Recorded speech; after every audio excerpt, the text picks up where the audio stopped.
Okay, we'll get started, but if you want to introduce yourself at any point in the chat, or if you have questions, drop them into the chat. I'll try to bounce back to the chat to check occasionally if we've got questions, even if I'm kind of mid-flow. Don't be offended if I don't get to your question right away. There will be some points as well where I'm going to ask the audience questions and hopefully get some interaction as well. So I'm going to share my screen. And hopefully all see my presentation now. So, hi, I'm Andy Carvell. I'm from a company called Phiture. We're a mobile growth consultancy. We pronounce it Phiture, even though we spell it P-H-I-T-U-R-E, just to mess with people. And today I'm going to be talking about retention and why it's the cornerstone of growth. And I'm going to be giving plenty of examples, particularly from the mobile app world. My experience is mostly in mobile. And so I'm going to be talking primarily about mobile app retention, although many of the topics and the tactics that I'm going to talk about will be equally applicable to other kinds of digital products on different platforms. So a little bit about me. My name is Andy Carvell. I've been in the mobile industry for quite a long time now, about 20 years. I started actually back in 1999, where I was making video games for a company called Nokia. Made a game called Space Impact, which was one of the first arcade games for a mobile phone. It was on the Nokia 3310 device and plenty of others after that. After quite a stint in the games industry, making, designing, developing, and publishing games, I kind of had a change of career a little bit. I went to business school and ended up in Berlin, which is where I'm still based. And I was working for a company called SoundCloud. And at SoundCloud, I was helping them to transition from being quite a web-first product to more of a mobile-first product, and to really grow and build on their opportunities in the mobile space. Which is where I developed a framework called the Mobile Growth Stack, which you see down below. We're going to touch on that briefly today. These days, I'm running Phiture, which I'll get to in a second. This little square in the top right-hand corner, this is Mobile Growth Nightmares. This is a podcast which I occasionally host with Jessica Bichigo from Blinkist. If you want to hear from growth professionals from the industry and things that they've messed up and times when they've learned something from their mistakes, you can hear about their nightmares on Mobile Growth Nightmares podcast. So you can check that out on iTunes or on Spotify. So briefly about Phiture. As I mentioned, we're a mobile growth consultancy. What does that mean? Means that we help companies with B2C mobile apps, typically later stage companies that are kind of in growth phase. And we can talk a little bit more about exactly what that means, but essentially it's companies that have already got some product market fit, and they're looking to get a bit more strategic and structured around the way that they approach growth. And we can help them acquire and retain users through a collaborative and consultative approach. We're based in Berlin. It's a team of 42, and we specialize in App Store optimization, Apple search ads, retention, engagement, and conversion. And it's the retention topic which I'm really going to go deep on today. By the way, at SoundCloud, I was leading the retention team there. That's kind of where I have a lot of this experience from. So some of the apps that we've worked with at Phiture, this is partial list. We tend to work with companies all over the world with direct-to-consumer apps, typically fairly big brands, but we also work with smaller apps as well. So if you have an app and you need help with retention or acquisition, feel free to reach out to me. We'll be happy to chat. Okay, so let's get started. When I talk about growth, and when I came into SoundCloud, particularly, to work on growth and work on mobile growth, the organization had a picture more or less like this. Lots of questions. There was actually a lot of growth happening at SoundCloud when I joined back in 2011. But there were also a lot of questions, a lot of confusion, more questions than answers, and not a lot of strategic process around the activities that were going on. As a kind of response to that, I developed this framework, which this is actually the very early version of what now is known as the Mobile Growth Stack. And it was really my attempt to bring some order to that situation and to to develop a kind of a framework which I could share with senior management and can communicate throughout the company to explain what are the levers for growth on mobile and help people to kind of understand what were some of the options that we had for building our strategy. And then I could then use that framework to then communicate which of these elements that I would focus on in the coming quarters and report on those. So this is my very first edition. It now looks like this. I'm not proud of the fact that it's considerably more complex, but I would say it's considerably more complete now. And it's a framework which is now fairly widely used throughout the industry by growth marketers, CMOs, CEOs, to understand the mobile space and some of the complexity within it, and to understand the kinds of things that they could work on in order to drive growth on mobile. Now, I'm not going to go through the whole stack today. You can read all about it at mobilegrowthstack.com if you want to learn more, or you can reach out to me directly. Today, I'm going to focus mostly on the engagement and retention layer, but just very briefly, I'll just kind of give you a very quick overview of the stack. It has three main layers here: acquisition, engagement and retention, and monetization, representing kind of core business goals. And this is underpinned or like supported by foundation layers of technology. This is where you see deep linking, A/B testing framework, marketing automation, etc., and analytics and insight. And I've tried to be quite detailed there about the kinds of activities which can provide more analytics and insight, which can inform the activities or measure the success of the activities in the main layers. And then I've broken out channels down the side here on the right. These are channels which could be appropriate for supporting some of these activities. Now, the idea of the mobile growth stack, if you take one thing away from this framework today, it's that you do not have to do everything here to be successful in growing your app. In fact, almost no company is doing all of these things. And if they are, they're definitely not doing all of them well, right? As a company grows, as it gets more sophisticated, as they get more resources, what we typically see is that a company can do more of these things, but there may still be some things which they outsource because they're not a core competency, or that they choose never to do at all because they're just not relevant for that particular app and industry, or maybe just because they're just not good at them and they focus instead to double down on strengths rather than try to be fairly good at everything. So the idea of this framework is not you have to do all these things. The idea of the framework is that you can get a good overview of all of your kind of options and your sort of consideration set. And that really, for me, is the cornerstone of strategy. Strategy is about making trade-offs to understand the complete picture and then zero in on the things that make the most sense at that time based on the information that you have. And so this is a tool for strategic planning, not a list of things that you have to do. So I mentioned that the mobile growth stack's in fairly wide use.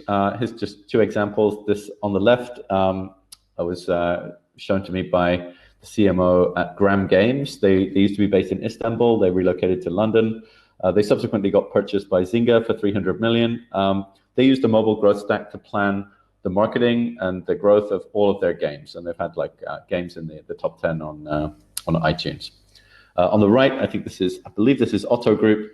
We actually made some professional posters of the mobile growth stack to help people do exactly what Gram Games were doing. We thought, okay, if big companies like that are using the stack, we might as well help them and give them a printout version. If you'd like to get a printed version of the mobile growth stack, feel free to reach out to me.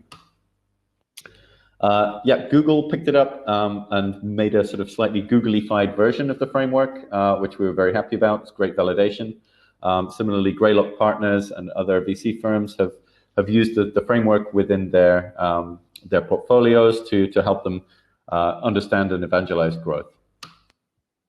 So I'm going to get to the point now. We're 10 minutes in. I've got actually a lot of content to get through. I will give you some decision points at times to see whether we do even more content or some more interactive stuff. So, but first of all, I want to give a quick introduction to retention in general. So why is retention important? Well, take just one of many, many examples. This is Homejoy. They raised a bunch of money, 65 million. They're like a home cleaning company, like basically cleaning on demand, ordering it on the internet or on your mobile phone. took the VC money, tried to grow super fast. It's the classic story. Really focused on massive growth and acquiring users and expanding into new markets. Went bust pretty quickly because they focused on top line user growth and acquisition and didn't focus enough on retention and solving the underlying problems with their product market fit. They tried to scale too soon and they tried to scale too rapidly. And they tried to scale growth and users before they'd really nailed retention. This is why retention is important. So just to sort of underline that point, particularly in the mobile space, we see that competition's really fierce. There's always like 3 or 4 or maybe 10 or 20 different kinds of every kind of app. So like any category that you can think of, if you can think of a specific app idea, there's probably 6 versions in the App Store already. Probably at least 3 of them are free. It's fierce competition. So you really need to stand out from the crowd. You need to find ways to retain your users. And the winning apps, looking like the one on the top here, where the active user growth is compounding over time because not too many users are churning. So they've got healthy acquisition and a bunch of those users are sticking around. What you see on the bottom here is actually a more typical case, which is a lot of acquisition going on, but also a lot of churn. So these red bars are like the users who are actually being lost every month. And so actually, I think this is daily actually, I think. But anyway, depending on the time period that you slice it, you can look at your specific new users, reactivated users, churned users, etc. And you can sort of, by looking at this in a growth accounting view, which I'll come on to in a little bit more detail in a moment, you can really, you get the full picture. If you're only looking at your active user numbers, you're only looking at that green line, both of them look healthy. But as you can see, the one on the bottom, considerably less healthy. And ultimately, it's going to be in that HomeJoy type situation where they've kind of burned through their budget and ultimately the user numbers will trend to 0. Here's just another way of illustrating that. There's a monthly active user graph, looks pretty healthy. But you can see here, and I'll explain the stacked curve thing a little bit more in a moment. But we can see here on the right that this is not a sustainable situation, and it becomes increasingly hard to grow and to keep that active user growth running when we look at it in a cohort view. So each of these bars here, these colored bars, is essentially a cohort curve or a retention curve, which I'm going to show you in a second as well in a different format.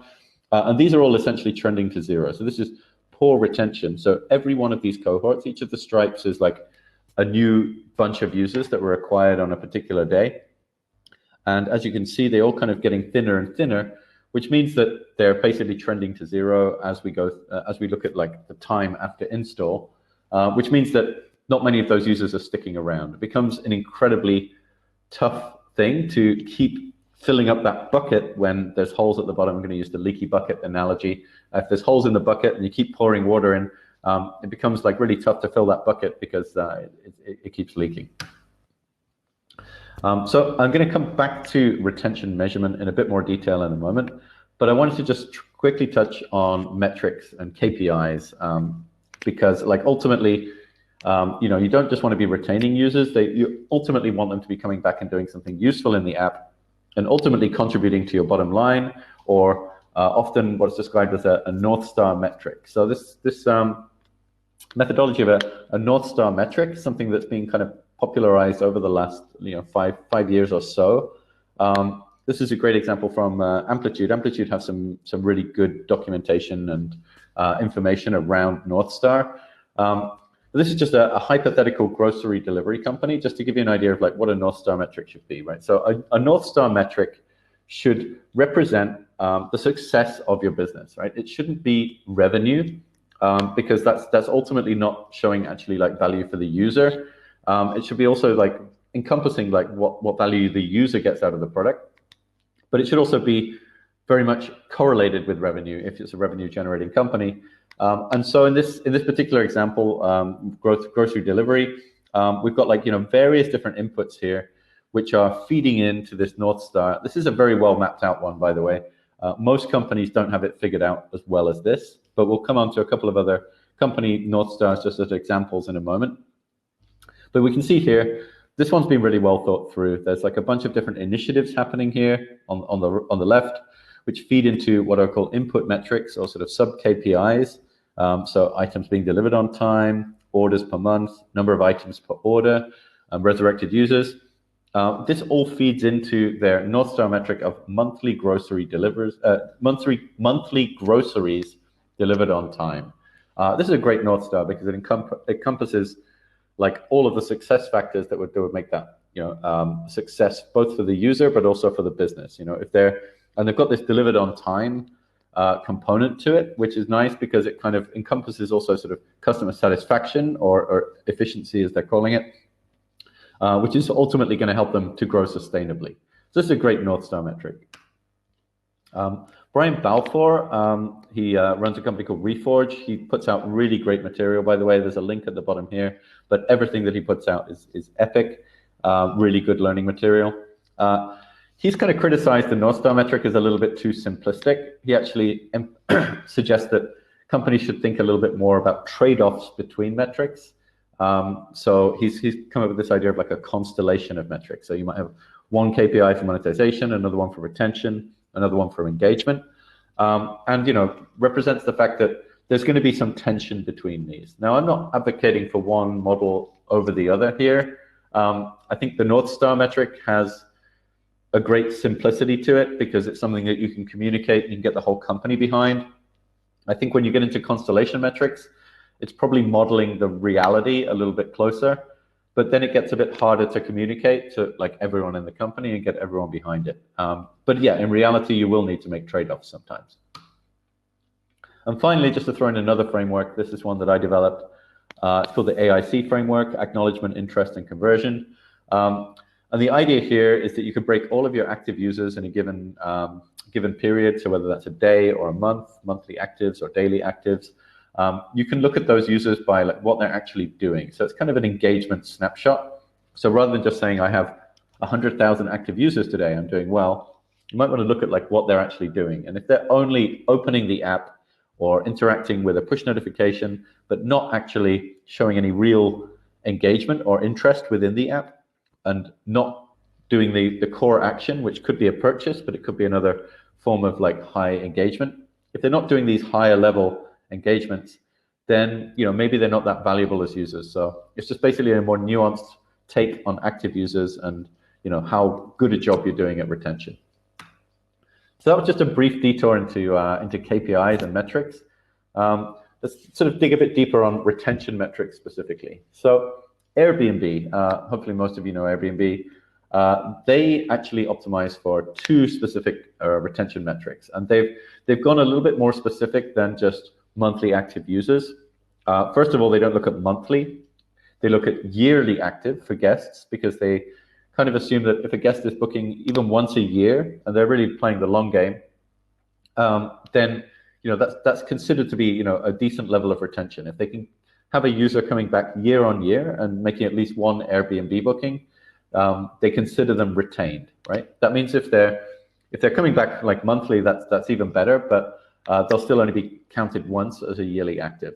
For the hosts, however, they have a completely different frequency in mind. Now, hosts hopefully are renting out their properties on a regular basis, and so they're really looking for weekly activity in the hosts. So this is how they're thinking about retention, and different for the hosts and the guests. Now, I don't know how many of you know SoundCloud. It's a social sound platform, basically, where artists can upload their music, and where listeners can come and find all kinds of DJ mixes, songs, covers, original content, as well as major label content. Yeah, I have my first question for the audience. I haven't created this as a poll, but I'd love to see you just type your guesses in the chat. First of all, what do you think SoundCloud's North Star KPI is? Let's see if we've got some guesses. Switch to another tab here. Okay, so I'm going to also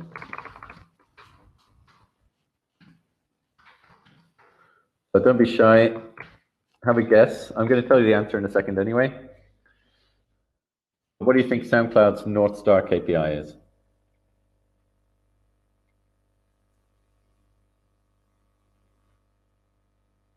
Okay, super interactive audience today. Okay, fine. I'm just going to tell you. Let me just go back to my other tab.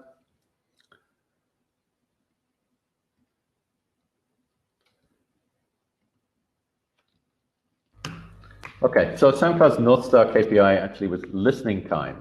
Now, unlike Airbnb, even though it's actually a marketplace, so they could look at creators and consumers separately, listeners and creators, but actually SoundCloud, I think also for the point of simplicity, really doubled down on having like a North Star KPI that was like very easy to communicate throughout the company. So they went with listening time.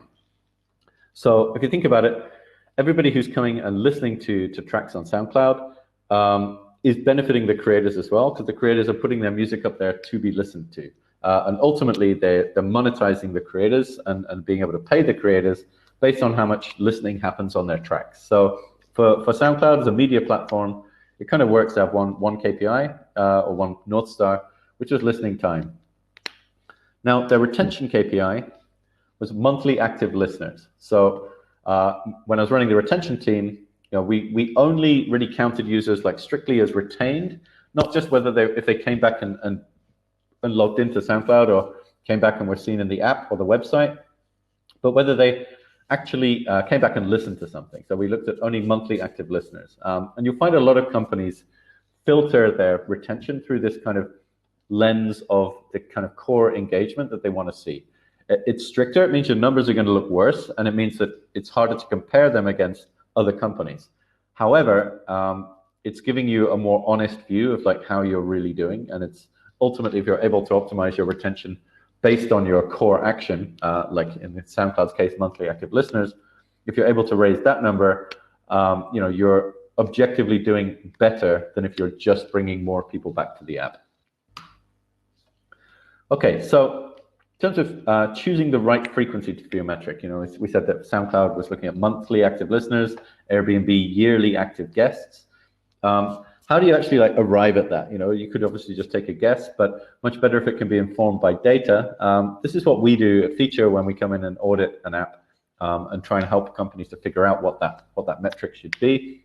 We create a histogram of like how many days, or it could be weeks or months, a user is active in a particular window. So typically we'd start with days active in a 30-day window.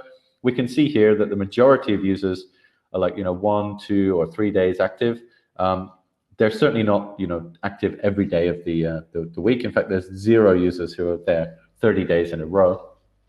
So this would kind of align more towards a like weekly to bi-weekly, maybe like kind of every like fortnightly active users, something like this, bi-weekly, probably about the right cadence, or possibly like a monthly active would be a good one to look at. Certainly not like a daily active. And of course, yeah, you might want to think that frequency can also vary by persona. Like you can look at like all of your users, but if you break that down by different user personas in the app, in this case, this is a real example from a video consumption app. And what they saw was there's a fairly kind of linear drop off. People, pretty active in the app in general, looking at content in general, but the children's content, because parents would basically just like stick it on to keep the kids engaged and maybe out of the way.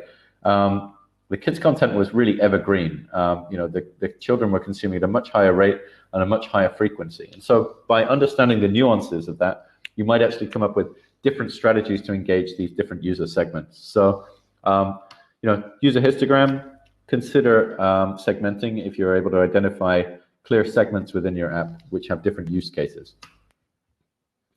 And then the growth accounting view, which I showed you earlier.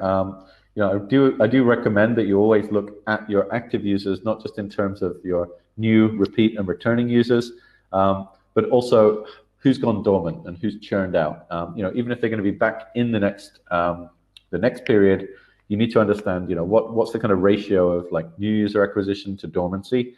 Now, a lot of off-the-shelf analytics solutions will show you these kind of views out of the box.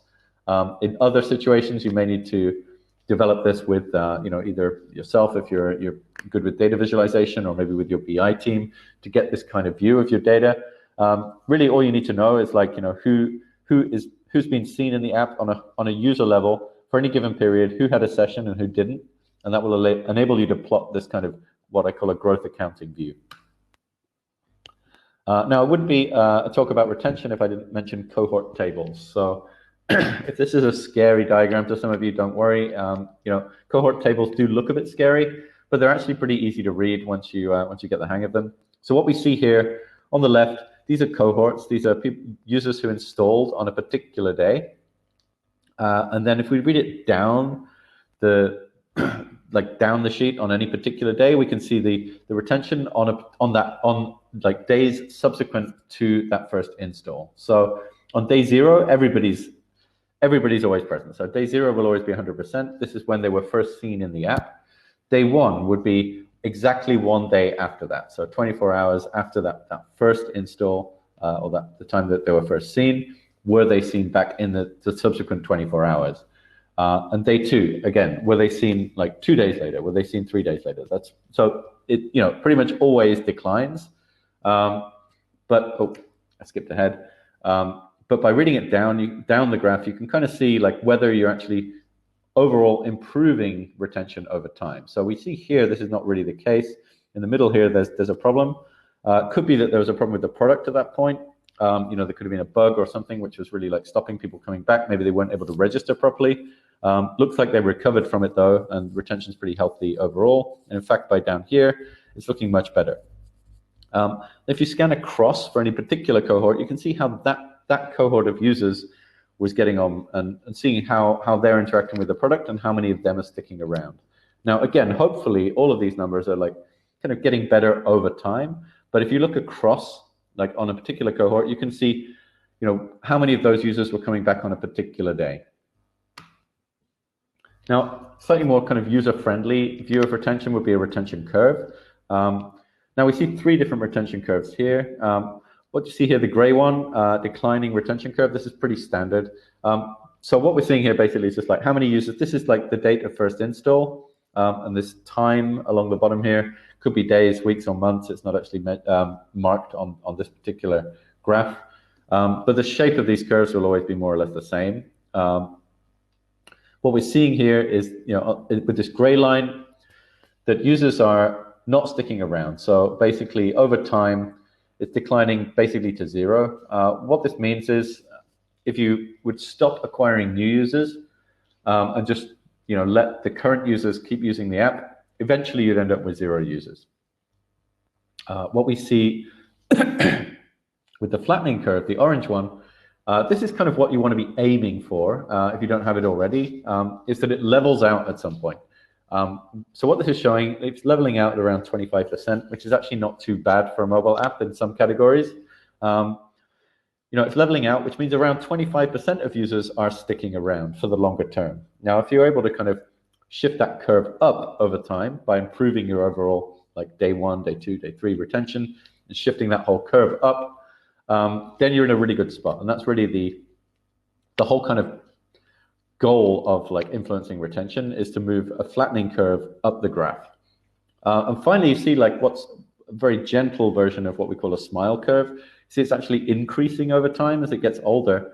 Now, you don't often see this, but it is possible to see this, particularly with social networking apps or other apps where the user gets actually even more benefit and even more value from the app as more and more people join, So like Facebook would have been a good example of this, as they grew and as more and more people came on Facebook, then their retention of user cohorts would increase more and more because everybody was there. You could say that for Instagram or TikTok these days. Probably has a really nice smile curve because as everyone piles onto those platforms, everyone who's already there gets more value out of them. So smile curve, great if you can get it, but a more typical case would be like, let's aim for like a flattening curve where at least some percentage of users are sticking around over the long term, and then try and increase that percentage.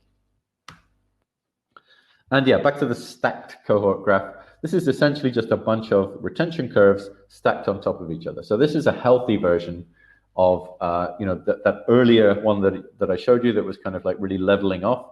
This is what healthy growth looks like. Cohorts are being layered on And each of them has healthy retention with a curve that flattens out. And if you're able to achieve this, you're going to get really good long-term growth. So this is why you should focus on retention.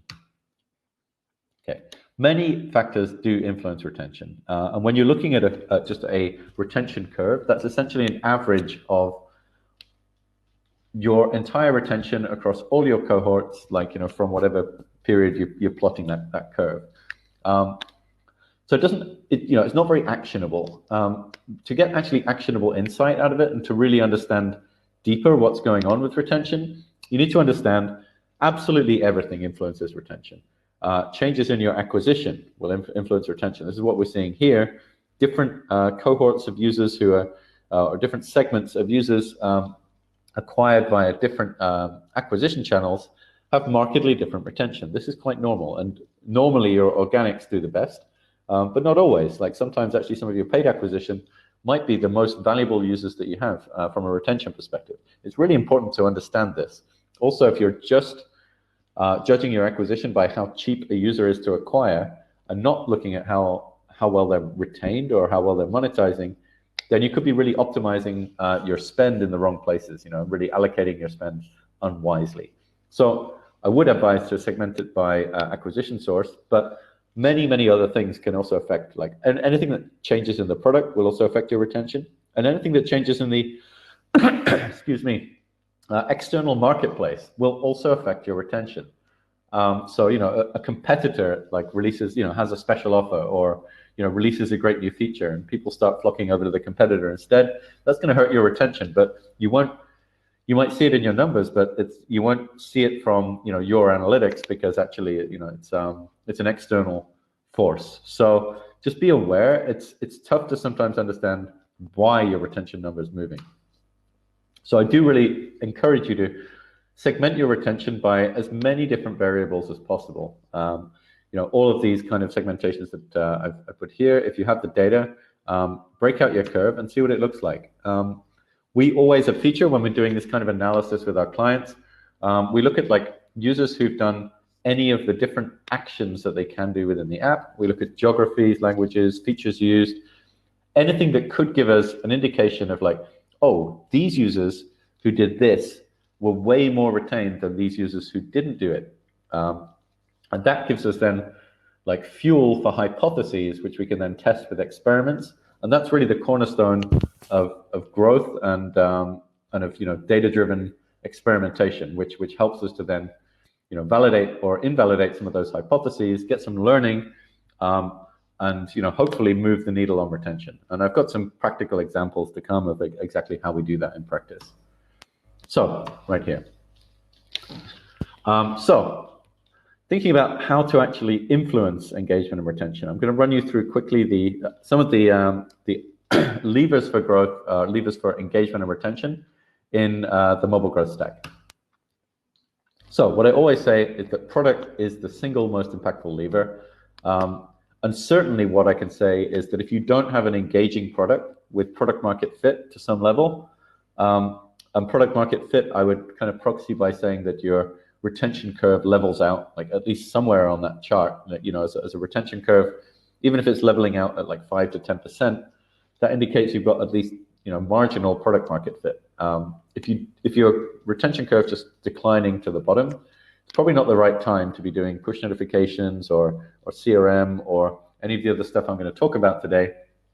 You probably just need to work on your product some more, whether that's through A/B testing or just going back to doing design and user testing.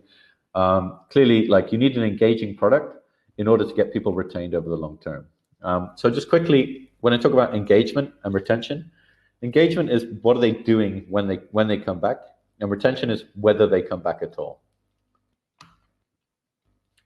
Got an example from Evernote. I like Evernote, and I use it as an example of like a good onboarding and good activation.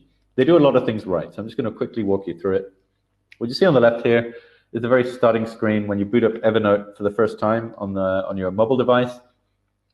It's explaining the core value proposition. Like, hopefully they've already explained this in the App Store and in the advert that the user clicked on if they brought them in by advertising, and hopefully they're continuing that same messaging here in the app. But let's say I just browsed and found Evernote. I install it. it's telling me instantly, okay, what it is. I can scan and save important things. I can take notes, I can store them. I have already a good expectation of what the app is going to do for me, right? Which is very important when you want to like actually retain a user, tell them what it's going to do, tell them what problem it's going to solve, and hopefully that matches the user you've acquired.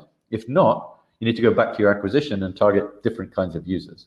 Assuming the user actually came here wanting to take notes and scan and save important things, hopefully like they've got a good impression now. But then you still need to deliver on that within the first session.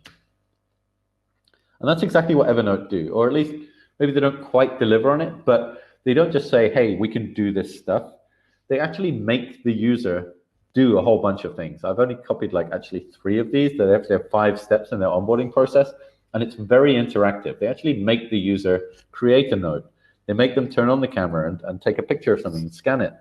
And they make them, they really show them all of the key features and how to use them, and they make them do them once. It really gets them over that hump. Now, for sure, this is introducing some friction to the process, but it's also guaranteeing that every user that kind of comes through the activation flow understands the product and has not just knows that these features exist, but have actually tried them. So if you take anything away from this, when thinking about doing product onboarding, I'd really, I think Evernote's onboarding is one of the best I've seen, because it really makes the user actually experience the product and experience the value in that first session. And that should really be the aim of any activation flow. Okay, now, so I mentioned product being like the cornerstone really of how you're going to move retention. But I'm a big fan of CRM. And at Phiture, we help companies to really leverage CRM, or marketing automation as it's sometimes known, to really like do a lot of stuff which might require like otherwise a lot of engineering time, a lot of product releases. CRM is great for testing out new ideas quickly. Here's an example from Headspace on the left. They're a client of ours. We've worked with them extensively over the last 3 years to help them augment the stuff that they're doing in product with a really active CRM program. And so, yeah, lifecycle marketing activity notifications are the kind of the 2 key components there of CRM. I'm going to talk a bit about both of them. I see I've got about 20 minutes left, so I think I'm probably not going to get to the bonus content that I had, but I will be able to give you some live examples of lifecycle marketing activity notifications for sure in this next session. So exactly what I'm talking about here, onboarding and app education. You can use CRM and in-app messages. What you're seeing here is in-app messages actually that are delivered through the CRM system. So if your product onboarding isn't as fancy as Evernote's, and if the product team is going to take 6 months maybe to build something as cool as what Evernote's got, and maybe they also have to balance that against a bunch of new feature requests and a bunch of bug fixes, and actually it's probably going to be 12 months till that's released. As a marketer, you can move the needle much quicker by building these kind of interactive, supportive onboarding flows through in-app messaging and deliver them directly through your marketing automation solution. It's another example of in-app messaging. Quite a lot of my examples have in-app messaging in them because I really believe it's a golden channel for interacting with your users and really kind of bridges that gap between marketing and product. You can do targeting, target just a particular segment of users. You can have them triggered on a user action. And really crucially, you can measure the results to see if this is actually helping your metrics and improving your retention. This is all stuff which is much harder to do and harder to do quickly if you're building it directly in product. So we often work with companies like Blinkist to help them to prototype and test out new ideas quickly, stuff that they might eventually build in product, or they might just leave it as in-app messages. So in this example, there's an in-app message shown to the user explaining a new feature. And if the user hits go for it, it'll take them straight there and they can go and see in their library already like what's new. If they hit send me more info, this triggers an email which actually goes into more detail. So this is a good example of like leveraging a multi-channel approach to reach the user on the channels that they prefer at a time that's going to be convenient for them. It's not always convenient to pop up an in-app message like this.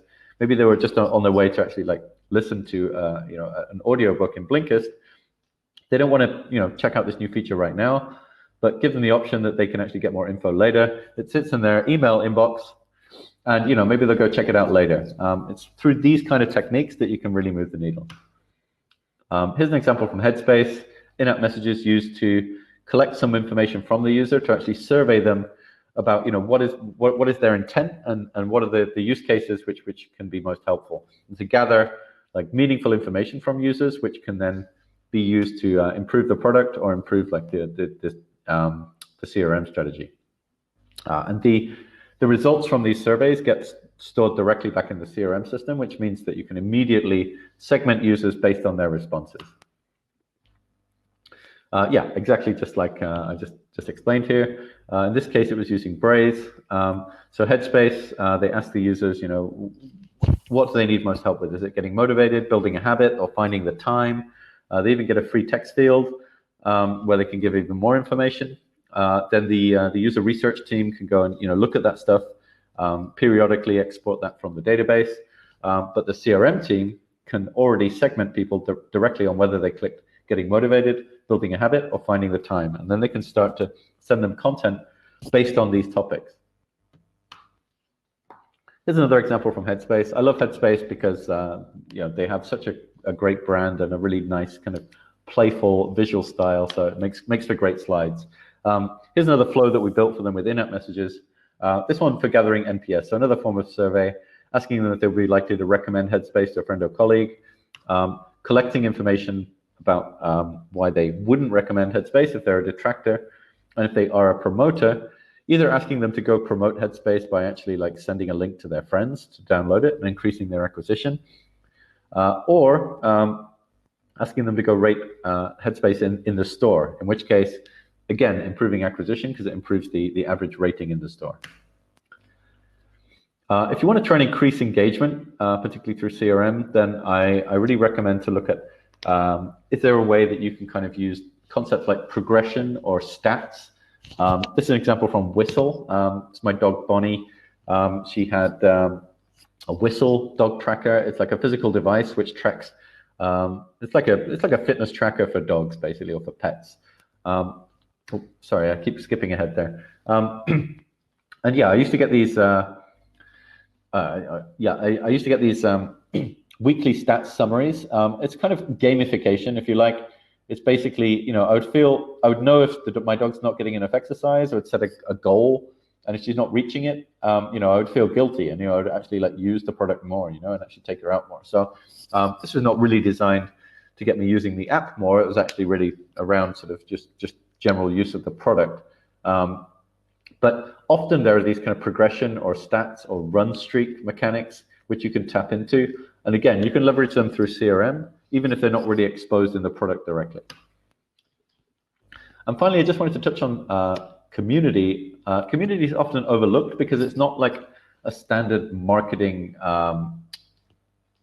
marketing department initiative. There's often a community team or a support team or a social media team that's kind of handling this kind of community aspect.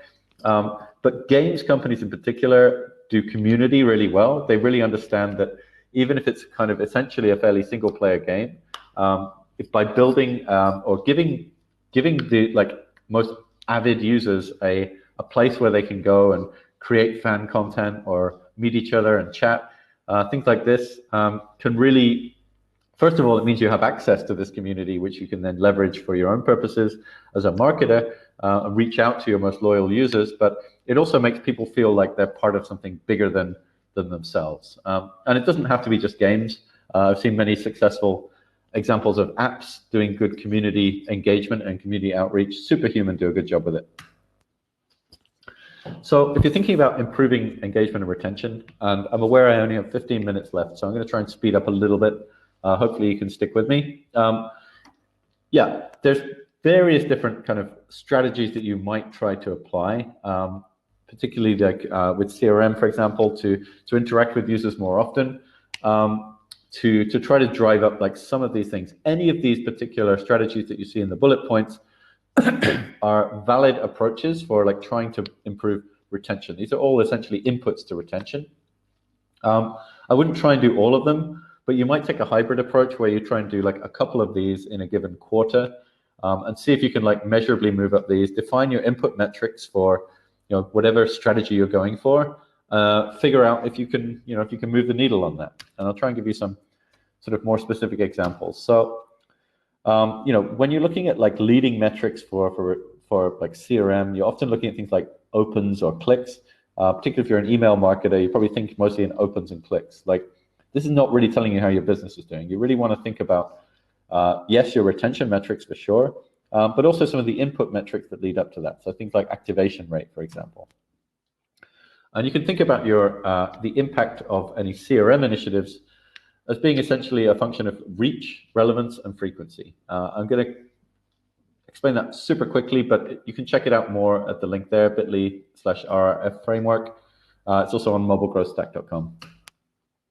So reach, how many users can you reach? What percentage of the user base can you reach with your message? Relevance, like how personalized is it? How relevant is the message to the particular use case and the time of day and the location or anything you can use to make it more relevant to the user. Their past history is usually and their past behavior is usually a great way to personalize and increase relevance. And the frequency, how often can you send a message which has high relevance, right? There's a certain tension between those. And so we always kind of, when we're brainstorming ideas about how we could drive up retention by performing one of these strategies that I just showed you there, we come up with essentially like a list of campaign ideas. Here's a bunch of campaign ideas for a laundry delivery company. And we score them by reach, relevance, and frequency, and we multiply those together. And then we find the ones that are most likely to be good quick wins, the ones that are likely to drive the most impact by what their combined impact score is going to be. You also want to think about resources, like how tough is it going to be to implement these things? Do they need additional integrations or API work doing, or can you implement them right away? So you should always look for quick wins with low resource requirement. And so you end up with a table like this. Feel free to reach out to me afterwards if you want a bit more info and guidance on how to do like campaign brainstorming and prioritization. It's one of the core things we do in the retention team at Phiture. Okay, right. So I was going to give you a choice, actually. I'm going to still do it. We'll see how interactive you are now. I have a crash course on lifecycle marketing. I'm definitely not going to get through it in 12 minutes, but we can at least, I can give you some more examples. Basically spend 10 minutes showing you some more real world stuff from real apps that are out there, real case studies, stuff that we've done. I do also have a couple of quick practice exercises, and we can do some Q&A. Now, audience hasn't been super interactive so far, so I'm guessing we'll probably go for the top one, but I don't want to bias it. Please, just give me your feedback in the chat. Okay, we've got one vote for Q&A. Actually, since we've got a few questions in here, okay, we've got one for crash course now from Anuj. And hi, Anuj. Yeah, I know this guy. He's awesome. Shotgun. I'm not even sure what that means. Okay, crash course. Okay, so we've got a little bit of both, right? So hang on, just first before, so I think we're going to go for the crash course based on the fact that I have 2 votes for crash course and 1 for Q&A and 1 for shotgun, which I'm really not sure what that means. But quickly, I'm going to try and answer a couple of the questions here first, and then we spend the last 10 minutes doing what will really be a crash course in lifecycle marketing. Okay, so let's see. I had, what would I say is a healthy retention for mindfulness apps such as Headspace? Well, obviously I can't share Headspace's retention numbers.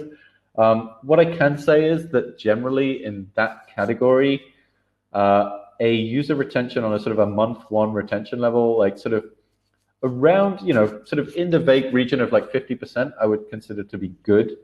And I'd say even if it's like sort of 35, 40% plus, you're probably doing pretty well. That's like month 1. User coming back and doing something meaningful in the app.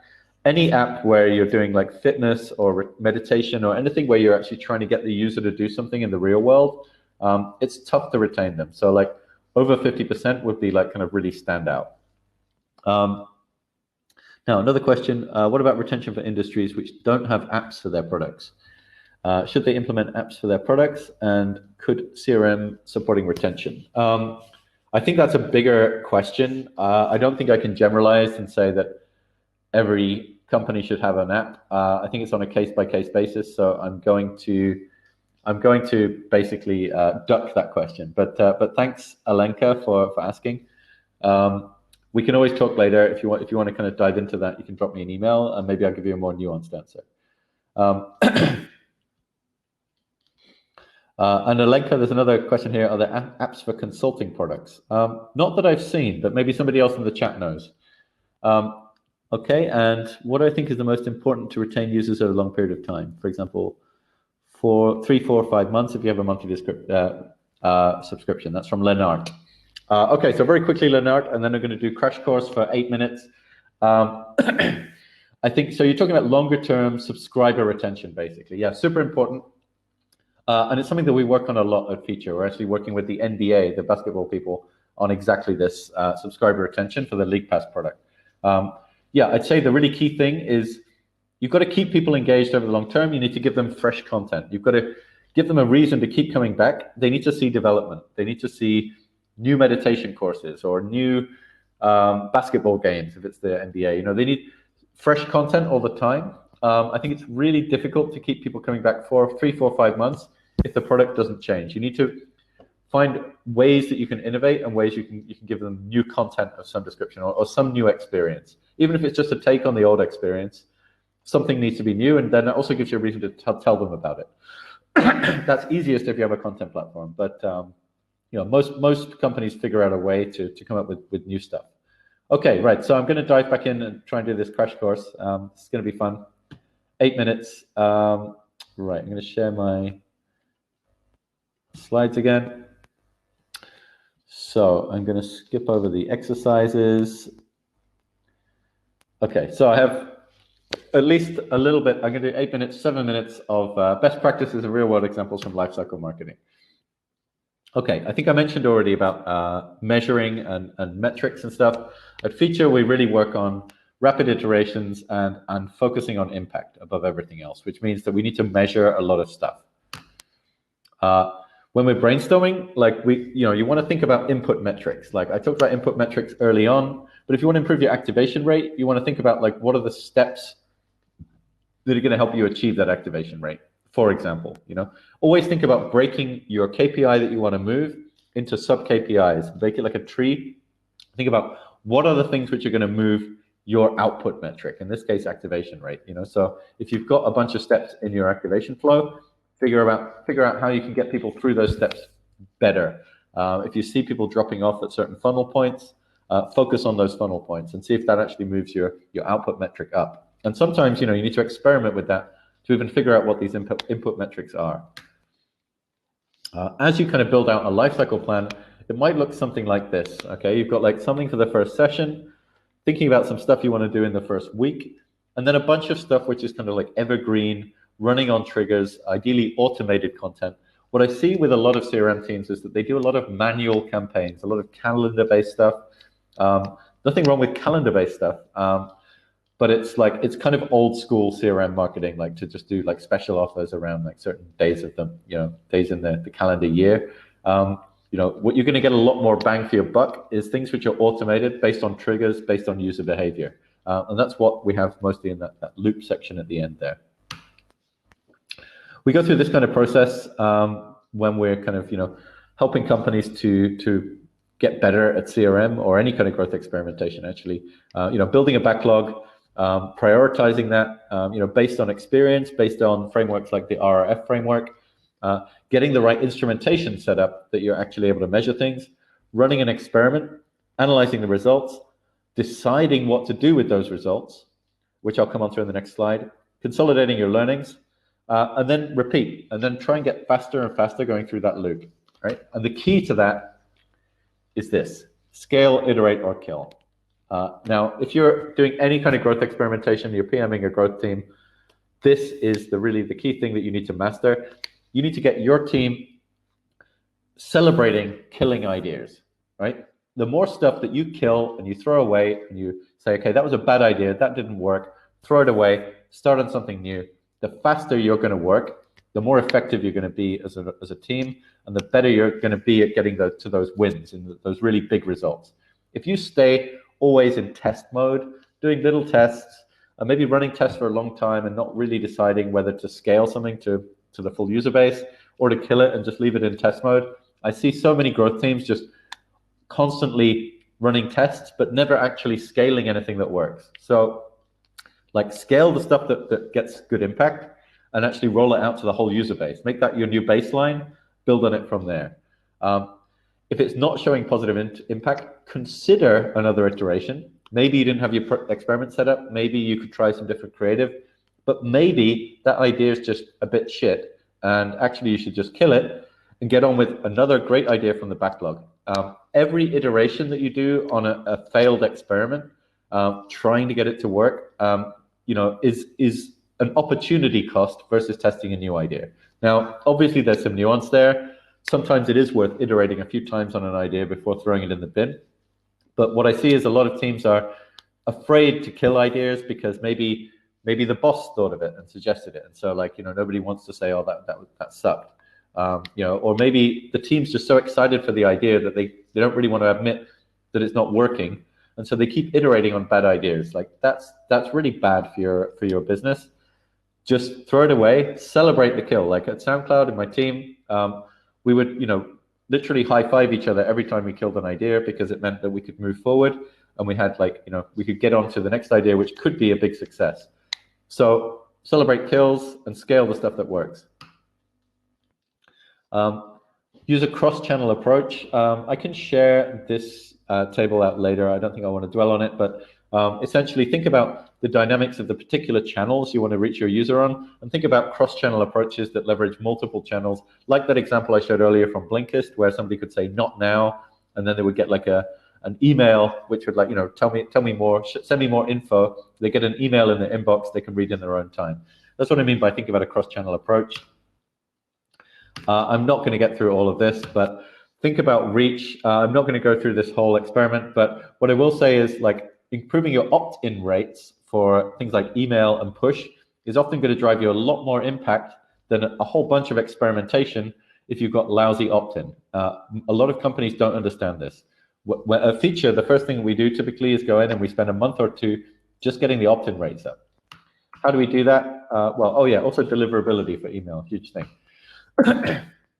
So opt-in, I think I've talked about push opt-in a bunch of times in other talks, but you need to, generally a good idea to ask users beforehand on iOS, can we send you notifications, or even tell them you need to send them notifications and get their kind of pre-permission. Hopefully that gives you a higher opt-in rate on the actual system dialog that you show them. And also, so here's another example of a pre-permission. This is one we did for Wheelie. This is actually a really killer one. If you want to take something away from this talk, always have people turn on their notifications if they didn't allow notifications in the first time you asked them, but they're still active in the app. Then do what's called a win back campaign and link them back to the settings screen so they can turn them back on. Okay, I've got 30 seconds left. I'm just going to keep going. Check out your funnel drop-offs. Measure your funnels properly. If you've got a multi-step onboarding flow, you need to be able to visualize it in this kind of view in order that you can identify where are the biggest drop-offs and understand where to focus your experiments. And by doing that, you can kind of get people back into the funnel if they've dropped out at a certain point. In this example, this is from Wheelie, which is a private car hire app. They had an add credit card screen. By getting people back to fill in their card details if they dropped out of that flow, we were able to increase the activation rate quite significantly. Okay, I realize that I'm out of time now, so I'm going to stop sharing my screen. I'm sorry to get through all of my material, but if anyone's seen one of my presentations before, you'll know that I always have a little bit too much to share. I've really enjoyed having some questions there. I see Andras, or I'm probably murdering your name there, Andres, but as asking, could you get the slides? Yes, I can share not actually every single one of the slides that I showed, but I am willing to, I'll be able to put together basically a shareable version. If you want the slides, please email me. It's andy@phiture.com. I'm going to drop that in the Slack. Drop me a line there. Ask me if you want for a copy of the slides. Once I've got the whole list of people that want them, I'll put together the shareable version and send you that out as PDF. Thanks a lot. Really enjoyed the questions. I hope you got something out of the session. Yeah, and I'll send you the slides if you want them. Just drop me an email. Thanks a lot, everyone.